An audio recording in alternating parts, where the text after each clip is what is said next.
రాజేంద్రనగర్ అత్తాపూర్లో వివాహిత ఆత్మహత్య చేసుకుంది. మెహందీ ఆర్టిస్ట్ పింకీ తన చున్నీతో ఉరివేసుకొని ఆత్మహత్య చేసుకుంది. సమాచారం అందుకున్నటువంటి పోలీసులు ఘటనా స్థలానికి చేరుకొని మృతదేహాన్ని పోస్టుమార్టం నిమిత్తం ఆసుపత్రికి తరలించారు. ఇక సంవత్సరం క్రితం అమీష్ అనే వ్యక్తికి పింకీని వివాహం చేసుకుంది. ఇక ఆ తర్వాత తలెత్తినటువంటి కుటుంబ కలహాల కారణంగానే వివాహిత ఆత్మహత్య చేసుకున్నట్లు అనుమానాలు వ్యక్తమవుతున్నాయి. ఈ ఘటనపై పోలీసులు కేసు నమోదు చేసుకుని దర్యాప్తు చేస్తున్నారు. రైట్, దీనికి సంబంధించినటువంటి మరిన్ని డీటెయిల్స్ మా కరెస్పాండెంట్ కుమార్ అందిస్తారు. కుమార్, చెప్పండి. సాయిరామ్, ఏదైతే రంగారెడ్డి జిల్లా రాజేంద్ర నగర్ అత్తాపూర్ లో దారుణం చేసుకుంది. హైదరాబాద్ టాప్ మెహందీ ఆర్టిస్ట్ పింకీ ఏదైతే ఆత్మహత్య అయితే చేసుకుంది. ముఖ్యంగా తన ఇంట్లోని చున్నీతో ఉరేసుకొని బలవన్మరణానికి అయితే పాల్పడింది.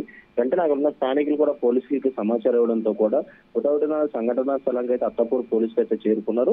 ముఖ్యంగా అక్కడ ఆ డెడ్ బాడీని అక్కడి నుంచి తీసి మృతదేహానికి పోస్ట్ మార్టం నిమిత్తం ప్రస్తుతం ఉస్మానియా ఆసుపత్రికి అయితే తరలించారు. ముఖ్యంగా సంవత్సరం కిందట అమిష్ లోయ అనే వ్యక్తితో ఏదైతే పింకీకి మ్యారేజ్ అయితే అయింది. కుటుంబ కలహాల కారణంగానే ఆత్మహత్య చేసుకున్నట్టు పోలీసులు ఒక ప్రాథమిక నిర్ధారణ కూడా రావడం జరిగింది. అలాగే పింకీ ఆత్మహత్యకు తన భర్త వేధింపుల కారణమా లేదా వేరే ఏమైనా కారణాలు ఉన్నాయనే కోణంలో ప్రస్తుతం పోలీసులు కూడా దర్యాప్తు అయితే చేస్తున్నారు. ముఖ్యంగా హైదరాబాద్ లోనే ఏదైతే టాప్ మెహందీ ఆర్టిస్ట్ గా పింకీకి అయితే పేరుంది.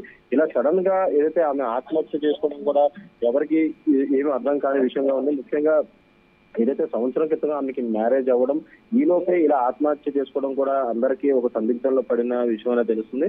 ముఖ్యంగా చూసుకున్నట్టయితే ఈ రోజు ఏదైతే తన ఇంట్లో తన చున్నీతో ఫ్యాన్ కు ఉరేసుకుని ఆత్మహత్య అయితే చేసుకుంది.